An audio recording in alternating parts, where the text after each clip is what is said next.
Hello বন্ধুরা, তোমরা সবাই কেমন আছো? অর্চনা রান্নাঘরের নতুন একটা ভিডিওতে তোমাদের সবাইকে স্বাগত। আজকে একটা রেসিপি করব হাঁসের ডিম দিয়ে, ফুলকপি দিয়ে, আলু দিয়ে ঝোল। তো তোমাদেরকে দেখাবো, চলো। এই যে দেখো, ডিমটা সেদ্ধ করে নিয়েছি, আলুটাও সেদ্ধ করে নিয়েছি হালকা একটু হলুদ দিয়ে, আর ফুলকপিটাও সেদ্ধ করে নিয়েছি। পেঁয়াজ আর লঙ্কা কেটে নিয়েছি। এবার তরকারিটা বসাবো। গরম হয়ে গেছে, ডিমটা ভেজে নেবো।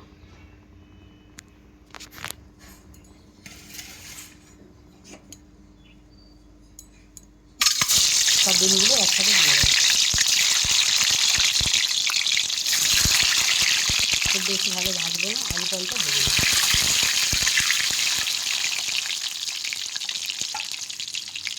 এগুলো ভাজা হয়ে গেছে, তুলে নেবো। এগুলো একইভাবে আমি কপিগুলো লাল লাল করে ভেজে নেবো।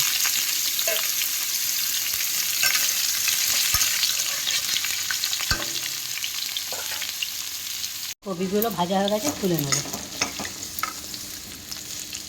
এবার আমি দেবো গরম জলের মধ্যে তেজপাতা, একটা শুকনো লঙ্কা আর গোটা গরম মশলা।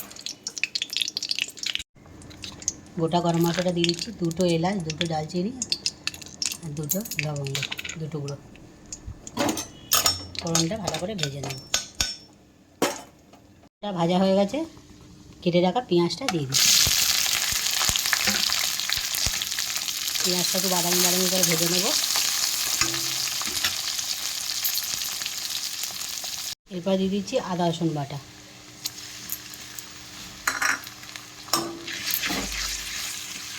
আদা রসুন বাটাটা ভালো করে দিয়ে কষিয়ে নেব।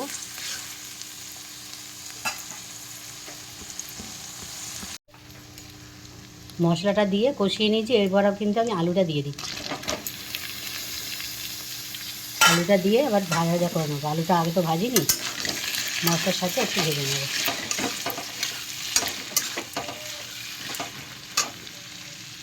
বাটিতে আমি হলুদ গুঁড়ো, লঙ্কা গুঁড়ো নিয়ে নিয়েছি। অল্প করে জল দিয়ে এটা গুলে নেব।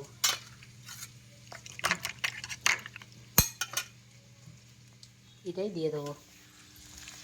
আলুটা দেখো একটু ভাজা ভাজা হয়ে গেছে, তো লঙ্কা গুঁড়ো, হলুদ গুঁড়োটা দিয়ে দিলাম।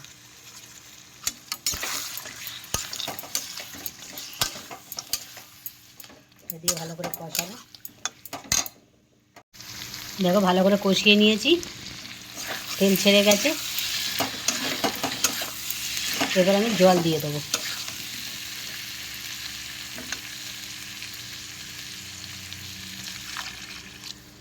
এবার স্বাদ মতো নুন দিয়ে দেবো।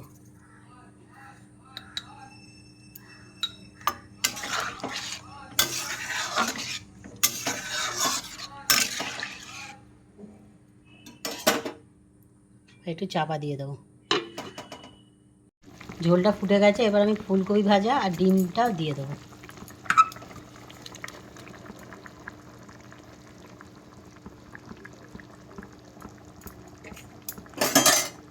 একসাথে এগুলো ফুটবে, চাপা দিয়ে দেবো।